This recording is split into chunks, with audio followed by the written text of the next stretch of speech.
Halo guys, kembali lagi bersama kami kelompok 5 mata kuliah perpajakan kelas akuntansi 23D.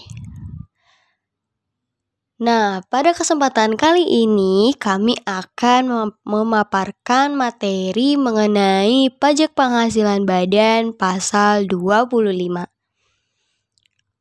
Sebelum kita ke materi, alangkah baiknya kita berkenalan dulu yuk. Nah, anggota kelompok 5 terdiri dari 3 wanita-wanita tangguh. Yang pertama yaitu ada Citra Indah Septiani, yang kedua ada Sasa Santika, dan yang terakhir ada Tita Nadia Mareta.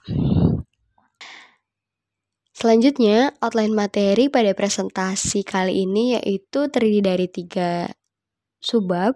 Yang pertama ada perhitungan dan tarif, studi kasus, dan yang terakhir ada pembayaran dan pelaporan. Nah, dalam subbab perhitungan dan tarif ini terdiri dari beberapa poin. Yang pertama ada rekonsiliasi fiskal, yang kedua tarif PPh badan, yang ketiga ada kredit pajak, keempat PPh kurang bayar atau lebih bayar, dan yang kelima yaitu ada angsuran PPh 25. Nah, dalam subbab pembayaran dan pelaporan sendiri yaitu kita akan membahas mengenai pembuatan billing PPh 25 atau 29 dan input formulir SPT tahunan 1721 pada bagian induk untuk melihat contoh kurang bayar dan lebih bayar dalam perhitungannya. Pada pembahasan pertama, kita akan membahas tentang kewajiban wajib pajak badan, di mana wajib pajak badan memiliki 2 mekanisme dalam pembayaran pajak. Yang pertama yaitu dipotong atau dipungut oleh pihak lain. Biasanya dalam hal ini terkait dengan PPh pasal 22, 23, dan 24. Yang mekanisme kedua adalah PPh yang dibayarkan sendiri. Dalam hal ini terkait dengan PPh pasal 25 dan 29. Dalam pembahasan kita kali ini, kita akan membahas dengan seksama mengenai pasal 25 dan 29.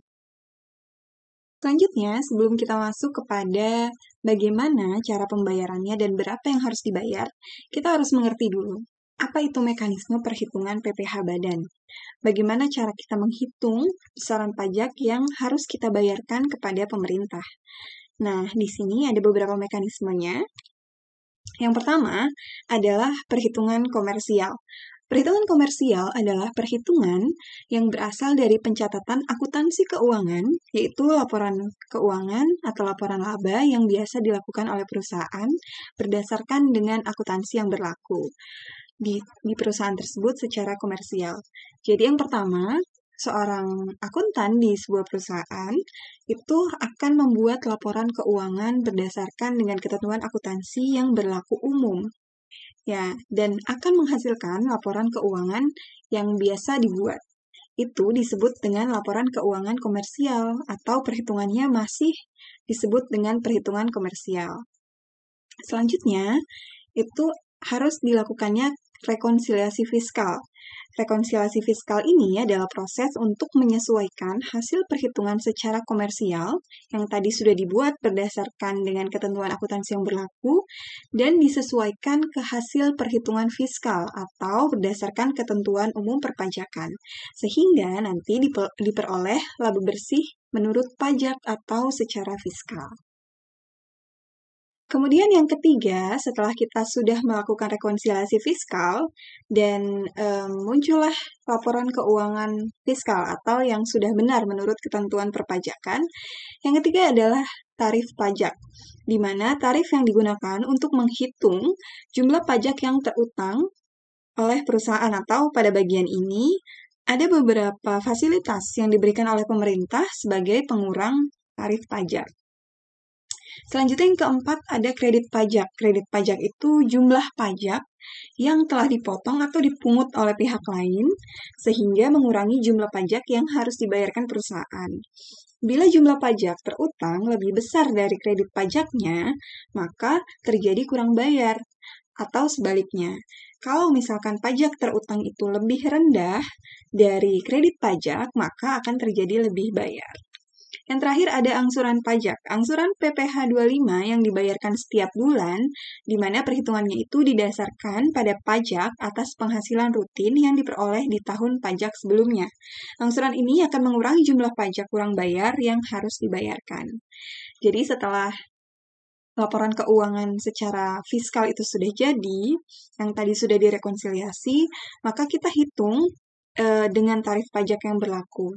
Nah, nominal yang terjadi atau yang jadi hasil dari perhitungan tarif pajak kemudian dikurangi oleh kredit pajak atau pajak-pajak yang sudah dipotong oleh pihak lain, kemudian dipotong lagi dengan angsuran pajak atau PPh 25 yang dibayarkan setiap bulan. Nanti kita akan belajar tentang bagaimana untuk menentukan angsuran dari PPh 25 yang dibayarkan setiap bulan ini. Yang kemudian nanti hasil pengurang dari PPh 25 itu adalah yang akan menjadi nominal dari kurang bayar atau lebih bayar perusahaan. Selanjutnya, kita akan belajar tentang skema rekonsiliasi fiskal. Bagaimana sih menyesuaikan laporan keuangan komersial yang biasa dibuat menurut akuntansi keuangan yang berlaku ke laporan keuangan fiskal. Nah, dalam hal ini, yang pertama adalah kita siapkan laba rugi komersial, kemudian dilakukan rekonsiliasi fiskal dan nanti outputnya akan menjadi laba rugi fiskal. Dalam rekonsiliasi fiskal, itu disebabkan oleh dua hal, yaitu beda tetap dan beda waktu. Kita bedah satu persatu. Untuk yang beda tetap atau disebut dengan permanent difference, yaitu terjadi karena ada perbedaan pengakuan penghasilan dan biaya menurut SAK dengan peraturan perpajakan yang akan terjadi secara permanen. Permanent difference atau beda tetap ini mengakibatkan laba rugi bersih menurut akuntansi komersial akan berbeda secara permanen dengan penghasilan atau laba rugi kena pajak menurut fiskal. Beda tetap ini umumnya terjadi karena peraturan perpajakan mengharuskan beberapa hal dikeluarkan dari perhitungan PKP. Nah, ada beberapa. Yang pertama, penghasilan yang telah dikenakan PPh final seperti bunga bank, dividen, sewa tanah dan bangunan, serta penghasilan lain sebagaimana diatur dalam pasal 4 ayat 2 Undang-Undang PPh. Yang kedua, penghasilan yang bukan objek pajak atau seperti dividen yang diterima oleh perseroan terbatas, koperasi, BUMN, BUMD, bunga yang diterima oleh perusahaan reksadana, dan penghasilan lain yang sudah diatur dalam pasal 4 ayat 3 Undang-Undang PPh. Yang ketiga yaitu pengeluaran yang tidak boleh menjadi pengurang penghasilan ya, yaitu pengeluaran yang berkaitan dengan aktivitas untuk mendapatkan, menagih, dan memelihara penghasilan, serta pengeluaran yang tidak ada hubungannya dengan usaha. Yaitu dalam hal ini sudah diatur dalam pasal 9 ayat 1 Undang-Undang PPh. Nah, dalam beda tetap maupun beda waktu itu terdapat koreksi positif dan koreksi negatif. Sebelum masuk ke koreksi positif dan negatif, kita sudah membahas tentang beda tetap tadi. Selanjutnya akan membahas tentang beda waktu atau time difference. Beda waktu ini terjadi akibat adanya perbedaan pengakuan pendapatan dan beban antara SAK dengan ketentuan perpajakan yang disebabkan oleh pergeseran pengakuan pendapatan atau beban dari satu tahun pajak ke tahun pajak lain. Perbedaan ini bersifat sementara karena perbedaan tersebut akan tertutup pada periode-periode selanjutnya. Pada dasarnya, beda waktu itu berarti tidak ada perbedaan pengakuan pendapatan atau beban secara total, tapi adanya perbedaan pengakuan yang dibagi ke beberapa periode laporan. Jadi akan tetap terjadi perbedaan pada masing-masing periode. Adapun kondisinya biasanya itu karena perbedaan pencatatan secara komersial dan fiskal. Dalam hal ini biasanya perbedaan metode penyusutan, di mana berdasarkan ketentuan akuntansi, maka terdapat beberapa metode, yaitu ada garis lurus, saldo menurun, unit aktivitas. Nah, sementara di ketentuan perpajakan itu hanya dibolehkan dua jenis, yaitu garis lurus dan saldo menurun. Akibatnya, nilai penyusutan aset secara total sebenarnya sih akan sama ya. sesuai akhir masa manfaatnya. Tapi pada masing-masing tahun pajak bisa terjadi selisih beban depresiasi karena perbedaan metode perhitungan tersebut. Yang kedua, ada perbedaan pada penilaian persediaan. Nah, umumnya terdapat dua metode, yaitu FIFO dan average atau rata-rata. Secara keseluruhan, hasil perhitungan biaya dari kedua metode ini tuh ujungnya kalau stok produknya habis itu akan sama. Tapi, jika perusahaan menggunakan metode yang berbeda untuk pencatatan akuntansi dan perpajakannya, maka untuk periode waktu selama seluruh kuantitasnya itu masih ada, maka akan terjadi selisih atau perbedaan waktu pencatatan. Selanjutnya, setelah kita sudah mengenal tentang beda tetap dan beda waktu, kita akan mengenal tentang koreksi positif atau koreksi negatif. Baik dalam beda tetap maupun beda waktu, koreksi positif dan koreksi negatif ini akan selalu muncul di keduanya. Nah, dalam hal ini, positif dan negatifnya kita berbicara tentang sudut pandang negara. Koreksi positif itu berarti penerimaan negara lebih tinggi, sedangkan koreksi negatif itu akan membuat penerimaan negara lebih rendah. Dalam beda tetap, koreksi positifnya itu adalah beban yang tidak diperbolehkan sebagai pengurang. Artinya, beban ini tidak bisa diakui sebagai beban, yang akan menimbulkan laba itu semakin tinggi. Laba semakin tinggi akan menghasilkan pajak terutang yang lebih tinggi, maka dia dikatakan koreksi positif, atau yang menyebabkan penerimaan negaranya lebih tinggi. Kemudian, untuk sisi koreksi negatif, itu ada penghasilan yang bukan objek PPh, jadi tidak diakui sebagai penghasilan. Penghasilan yang tidak diakui itu artinya akan mengurangi laba. Yang kedua, yaitu penghasilan yang merupakan objek PPh final, di mana penghasilan ini sudah dibayar PPh finalnya, dan tidak bisa lagi diakui sebagai penghasilan, yang artinya nanti laba itu akan berkurang. Berkurangnya laba itu akan sejalan dengan berkurangnya pajak terutang kepada negara, yang artinya itu akan mengakibatkan koreksi negatif pada penerimaan negara. Yang kedua ada beda waktu. Beda waktu seperti yang sudah dijelaskan tadi biasanya terjadi karena penyusutan dan perbedaan penilaian. Sama, terdapat koreksi positif dan negatif, di mana koreksi positif itu disebabkan oleh perbedaan metode penyusutan. Dan koreksi negatifnya itu perbedaan terhadap penilaian persediaan. Selanjutnya kita akan mengenal tentang tarif pajak penghasilan badan, di mana pemerintah sudah membagi beberapa kelompok untuk menentukan besaran tarif yang harus dibayarkan oleh badan usaha. Yang pertama, untuk omset yang di bawah atau sama dengan 4,8 miliar dalam waktu 1 tahun atau 1 masa pajak, itu dikenakan tarif 0,5% dikali omset per bulannya. Atau tarif ini biasa kita sebut dengan tarif final UMKM dengan dasar hukum PP nomor 55 tahun 2022. Yang kedua, dengan badan usaha yang sudah memiliki omset lebih dari 4,8 miliar sampai dengan kurang dari 50 miliar per tahun, dan PKP-nya kurang dari sama dengan omset, maka perhitungannya itu menggunakan dasar hukum pasal 17 ayat 2B Undang-Undang HPP dengan mekanisme 11% dikali bagian dari PKP dari omset yang kurang dari 4,8 miliar, dan sisanya dikalikan dengan 22% dikali sisa PKP dari omset yang lebih dari 4,8 miliar. Dan kriteria yang ketiga, atau kategori yang ketiga, yaitu jika omsetnya sudah di atas 50 miliar dalam 1 tahun, maka badan usaha ini dikenakan dasar hukum pada pasal 17 ayat 1 Undang-Undang HPP dengan tarif 22% dikali penghasilan kena pajak. Selanjutnya, mari kita bedah satu persatu untuk setiap pasal yang menjadi dasar hukum bagi tarif pajak penghasilan badan. Yang pertama adalah pasal 17 ayat 2B Undang-Undang Nomor 7 Tahun 2021 tentang harmonisasi peraturan perpajakan. Pemerintah memberikan fasilitas pengurangan tarif pajak bagi wajib pajak badan dalam negeri yang memiliki peredaran bruto tidak melebihi 50 miliar dalam 1 tahun pajak. Fasilitas tersebut berupa pengurangan tarif sebesar 50% dari tarif umum PPh Badan yang berlaku, yaitu 22%, dan diberikan hanya atas bagian penghasilan kena pajak yang sebanding dengan proporsi omset hingga 4,8 miliar.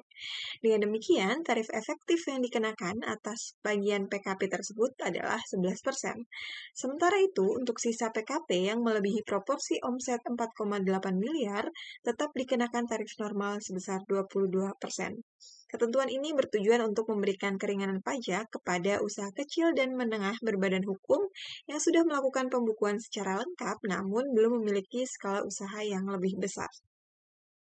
Selanjutnya, kita akan bahas tentang pasal 17 ayat 1 Undang-Undang Nomor 7 Tahun 2021 tentang harmonisasi peraturan perpajakan. Ditetapkan bahwa tarif pajak penghasilan atau PPh untuk wajib pajak badan dalam negeri atau bentuk usaha tetap atau BUT itu adalah 22% dari penghasilan kena pajak. Tarif ini mulai berlaku secara efektif sejak tahun pajak 2022, yaitu menggantikan tarif sebelumnya sebesar 25%, sebagaimana sudah diatur dalam Undang-Undang PPh sebelum perubahan oleh Undang-Undang HPP. Nah, tarif ini bersifat secara umum, jadi berlaku untuk seluruh wajib pajak badan tanpa membedakan skala usahanya, kecuali bagi yang sudah memenuhi kriteria tertentu yang sudah disebutkan sebelumnya. Nah, untuk kriteria tertentu itu biasanya mendapatkan fasilitas pengurangan tarif sebagaimana sudah diatur di pasal-pasal yang lain. Nah, kenapa diadakan penurunan tarif ini? Itu tujuannya untuk mendorong kepatuhan wajib pajak dalam memenuhi kewajiban perpajakannya, kemudian menciptakan iklim investasi yang kompetitif juga, serta memberikan ruang pertumbuhan ekonomi melalui insentif perpajakan yang proporsional.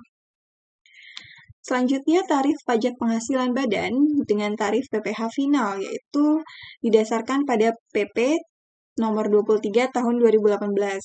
Tarif ini menjelaskan fasilitas pajak berupa penetapan tarif pajak sebesar 0,5% yang dikhususkan bagi wajib pajak orang pribadi maupun badan dalam negeri yang tidak melakukan pembukuan, jadi hanya pencatatan saja, dan memiliki peredaran brutonya itu sampai 4,8 miliar pada 1 tahun pajak. Jadi pendapatan brutonya itu, peredaran bruto dalam 1 tahunnya masih di bawah 4,8 miliar, dan badan usaha ini masih melakukan pencatatan, belum melakukan pembukuan. Nah, ketentuan PP nomor 23 tahun 2018 ini ditetapkan bagi wajib pajak badan dengan jangka waktu sebagai berikut.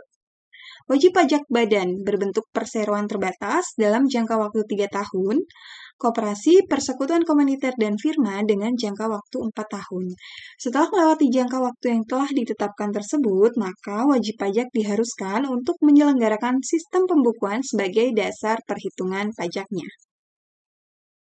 Kemudian kita akan membahas tentang kredit pajak. Kredit pajak itu merupakan pajak yang telah dibayarkan kepada pihak lain, baik melalui pemotongan maupun pemungutan, sehingga dapat diperlakukan sebagai pengurang dari jumlah pajak terutang dalam 1 tahun pajak yang bersangkutan. Kredit pajak itu tidak berlaku untuk penghasilan dan pengenaan pajaknya yang sudah bersifat final. Kredit pajak dapat berupa PPh yang dibayar sendiri maupun PPh yang dipungut atau dibayar di luar negeri oleh wajib pajak dalam negeri. Artinya, pajak yang telah dilunasi dalam tahun berjalan, baik yang dibayar sendiri oleh wajib pajak maupun yang dipotong, serta dipungut oleh pihak lain, itu dapat dikreditkan terhadap pajak yang terutang pada akhir tahun pajak. Berdasarkan Keputusan Menteri Keuangan Republik Indonesia Nomor 164/03/03 bahwa kredit pajak PPh meliputi beberapa jenis, yaitu yang pertama itu ada kredit pajak penghasilan PPh pasal 22, yaitu jumlah PPh yang telah dipungut dalam tahun pajak yang bersangkutan oleh pemungut PPh 22 sehubungan dengan pembayaran atas penyerahan barang, badan-badan tertentu untuk pemungutan pajak dari wajib pajak yang melakukan kegiatan di bidang impor atau kegiatan usaha di bidang lain. Pemotong pajak wajib menerbitkan bukti potong PPh pasal 22 sebagai syarat pengkreditan pasal 22. PPh pasal 22 yang bersifat final tidak dapat dikreditkan dengan PPh terutang pada akhir tahun pajak. Yang kedua, kredit pajak penghasilan untuk PPh pasal 23.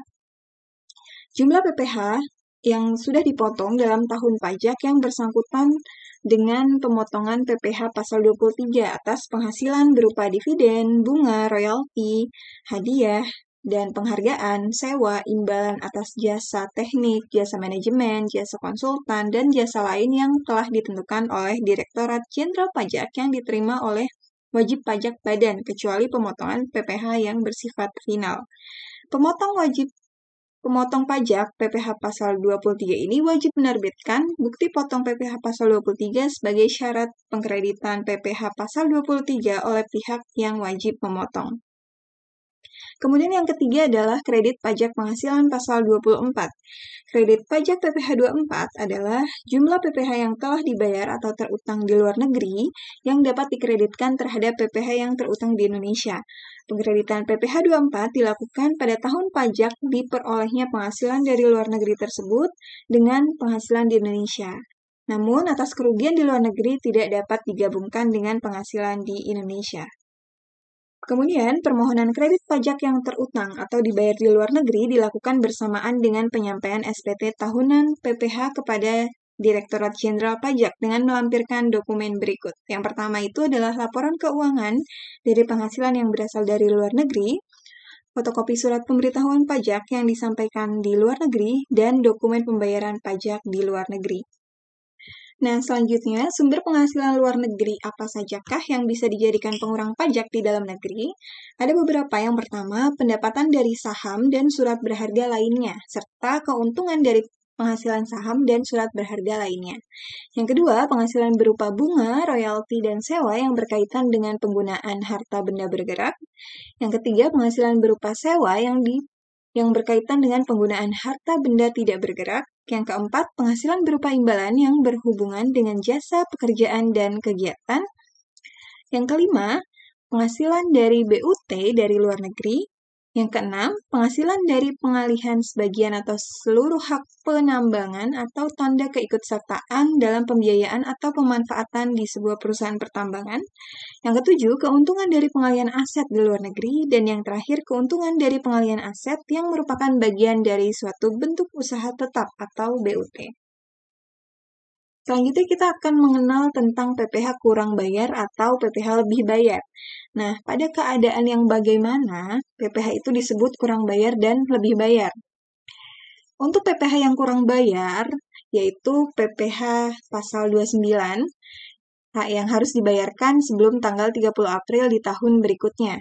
Nah, PPh kurang bayar ini terjadi apabila PPh terutangnya itu lebih besar atau lebih tinggi dari kredit pajak yang mengakibatkan ada gap, ada kelebihan PPh terutang. Nah, inilah yang disebut dengan PPh kurang bayar.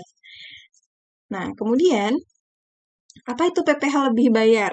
PPh lebih bayar itu kebalikannya. Jadi, PPh terutangnya itu lebih rendah atau lebih kecil dari kredit pajak. Yang kemudian, PPh lebih bayar ini bisa menjadi kompensasi ke masa pajak berikutnya atau pengembalian pajak atau yang biasa disebut dengan restitusi. Selanjutnya, kita akan membahas tentang angsuran PPh pasal 25. Angsuran PPh 25 adalah pembayaran pajak penghasilan secara angsuran tiap bulan dalam tahun berjalan yang bertujuan untuk meringankan beban wajib pajak. Mengingat pajak yang terutang harus dilunasi dalam waktu 1 tahun. Pembayaran ini harus dilakukan sendiri dan tidak bisa diwakilkan. Pada akhir tahun pajak, PPh 25 dapat terhitung atau diperhitungkan sebagai kredit pajak terhadap PPh terutang. Angsuran PPh 25 bagi wajib pajak badan untuk suatu tahun pajak dihitung sebesar PPh yang terutang menurut SPT tahunan PPT tahun pajak yang lalu, dikurangi dengan kredit pajak penghasilan pasal 22, pasal 23, pasal 24, dan komponen penghasilan lain yang bersifat tidak rutin. Nah, bagaimana skema angsuran PPh 25? Bagaimana kita tahu berapa jumlah yang harus diangsur setiap bulannya kepada negara? Berikut skema angsuran PPh 25. Jadi penghasilan bruto dikurangi dengan biaya yang nanti akan menghasilkan penghasilan neto komersial. yang sudah kita bahas di awal. Kemudian dilakukanlah rekonsiliasi fiskal atau penyesuaian fiskal, ada koreksi negatif dan koreksi positif. Koreksi negatif itu akan mengurangi penghasilan, sedangkan koreksi positif akan menambah laba gitu ya. Kemudian nanti akan dihasilkan penghasilan neto fiskal. Nah, nanti akan ada kompensasi kerugian atau menurut tarif yang berlaku tadi, kemudian akan dihasilkan penghasilan kena pajak atau PKP, dikurangi dengan penghasilan yang bersifat tidak rutin, dan muncullah PKP sebagai dasar perhitungan PPh 25. Kemudian, saat sudah dikeluarkannya atau sudah dihasilkan PKP, maka dikali dengan tarif pajak yang berlaku sesuai dengan ketentuan yang sudah dijelaskan sebelumnya. Kemudian nanti akan muncul PPh terutang. PPh terutang ini kemudian dikurangi kredit pajak dan maka dihasilkanlah PPh sebagai dasar perhitungan PPh 25. Nah, hasil dari perhitungan ini dibagi 12 bulan. Maka ini yang akan menjadi angsuran PPh pasal 25 tahun berikutnya.